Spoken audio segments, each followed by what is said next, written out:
ভোররাতে প্লাস্টিক গোডাউনে বিধ্বংসী অগ্নিকাণ্ডে পুড়ে ছাই পরপর 6টি প্লাস্টিক গোডাউন। রবিবার ভোররাতে ঘটনাটি ঘটেছে মালদার কালিয়াচকের সুজাপুর এলাকায়। জানা গেছে এদিন ভোর 3টা নাগাদ হঠাৎ করেই প্রথমে সুজাপুর এলাকার এক প্লাস্টিক গোডাউনে আগুন ধরে। দেখতে দেখতে সেই আগুন বিধ্বংসী রূপ ধারণ করে। আগুন ছড়িয়ে পড়ে আশপাশের আরও কয়েকটি প্লাস্টিক গোডাউনে। সঙ্গে সঙ্গে স্থানীয়রা জল ঢেলে আগুন নেভানোর চেষ্টা শুরু করেন। পাশাপাশি খবর দেন মালদা দমকল কেন্দ্রে। খবর পাওয়ার ঘণ্টাখানেক পর দমকলের একটি ইঞ্জিন ঘটনাস্থলে পৌঁছায়, কিন্তু ততক্ষণে 6টি প্লাস্টিক গোডাউন কার্যত পুড়ে ছাই হয়ে যায়। পরে দমকল কর্মীরা আগুন পুরোপুরি নিয়ন্ত্রণে আনেন। তবে আগুন নিয়ন্ত্রণে আসলেও কয়েক লক্ষ টাকার ক্ষয়ক্ষতি হয়ে যায়। ফলে ক্ষতিগ্রস্ত গোডাউন মালিকদের মাথায় হাত পড়ে। তারা জানান, বারবার সুজাপুর এলাকায় অগ্নিকাণ্ডের ঘটনা ঘটছে। দমকলের ইঞ্জিন আস্তে আস্তে এই সমস্ত কিছু পুরো ছারখার হয়ে যাচ্ছে। অথচ কালিয়াচকে এখনো পর্যন্ত দমকল কেন্দ্র গড়ে উঠছে না। শুধু দমকল কেন্দ্র গড়ে তোলার নামে জমি দেখাদেখির কাজ চলছে। তারা চান দ্রুত কালিয়াচকে দমকল কেন্দ্র গড়ে তোলা হোক।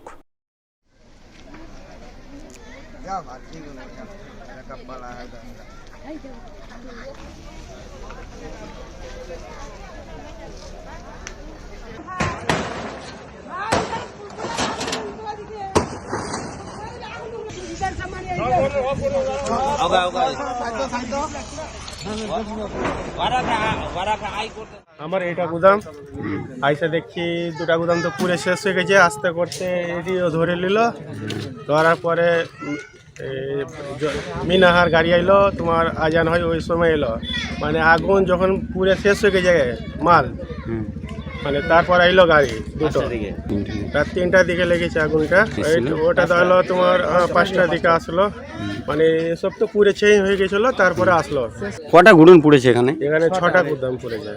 যখন আগুন গুদাম প্লাস্টিক জ্বলে মানে ছাই হয়ে যাচ্ছে, তারপরে আসছে। ওভাবে তো হচ্ছে না। এখানে কি সুজাপুরে একটা থাকতো, এই সব ক্ষতি হইতো না। এখানে 70 লাখ টাকার ক্ষতি হয়েছে। কোনো প্রশাসন কি আশ্বাস দিয়েছে আপনাদের? এখনো কিছু হয়নি। ভোরের বেলায় এই জিনিসটা 3টার দিকে আগুন লেগেছে। এসে দেখি গুড়নে ধাঁ ধাঁ করে আগুন জ্বলে।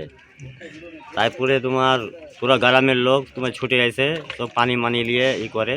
তারপরে তোমার ফায়ার ব্যাংকের গাড়ি এসে সবকে মনে কাজ চালু হয়। দাদা আপনার গুণ এখানে 6টা গুড়ন ছিল, 6টাই তোমার জ্বলে গেছে। তোমার তবে হয়েছে দাদা বলা যায় না।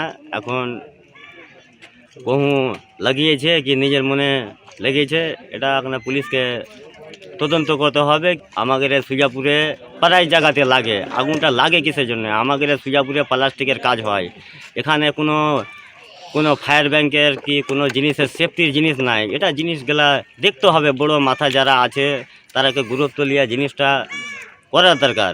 আমার 2টা গুড়ন জ্বলেছে। আমার এই 2টা গুড়নে আমার ধরলাম 25-30 লাখ টাকার ক্যাপাসিটি আছে। আমরা ফের রাস্তাতে চলে এলাম। এখন কি করব? মুখ্যমন্ত্রী মমতা বন্দ্যোপাধ্যায়ের অনুপ্রেরণায় মালদার মানিকচক গ্রামীণ হাসপাতালে গড়ে উঠতে চলেছে মাতৃমা বিভাগ। এই বিভাগ গড়ে তোলার জন্য রাজ্য সরকার বরাদ্দ করেছে 9,71,00,000 টাকা। টেন্ডার প্রক্রিয়ার পর বরাদ্দকৃত অর্থে শুরু হবে মাতৃমা বিভাগ গড়ে তোলার কাজ। তাই কাজ শুরুর প্রাক্কালে মানিকচক ব্লক ও স্বাস্থ্য প্রশাসনের সঙ্গে এক প্রস্ত আলোচনায় বসলেন মানিকচকের বিধায়ক সাবিত্রী মিত্র। শনিবার তিনি মানিকচক ব্লক স্বাস্থ্য আধিকারিকের সভাকক্ষে আলোচনায় বসেন। মাতৃমা বিভাগ তৈরির রূপরেখা নিয়ে এক প্রস্ত আলোচনা করেন।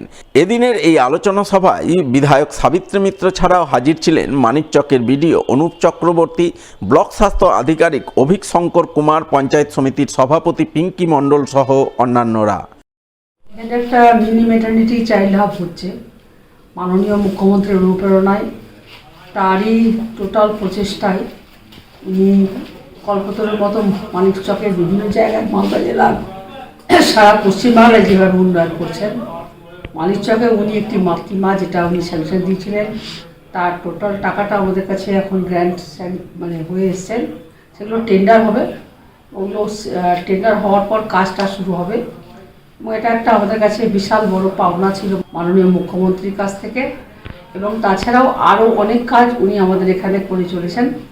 ফলে এই স্বাস্থ্যের ব্যাপারটা উনি সর্বতোভাবে মানিকচকের প্রতি নজর দিয়েছেন এবং আমরা ওনার কাছে কৃতজ্ঞতা জ্ঞাপন করছি এবং আমরা চাই যে উনি আরও যেন আমাদেরকে হেল্প করেন, সবসময় আমাদের পাশে থাকে। 9 কোটি সামথিং এখন হয়েছে, 9 কোটি 71 লক্ষ টাকা। আর পরবর্তীকালে যখন লাগবে আরও বাড়তিভাবে যেভাবে আসবে সেভাবে হবে। টেন্ডার হয়নি, টেন্ডার হলে এটা শিলান্যাস হবে।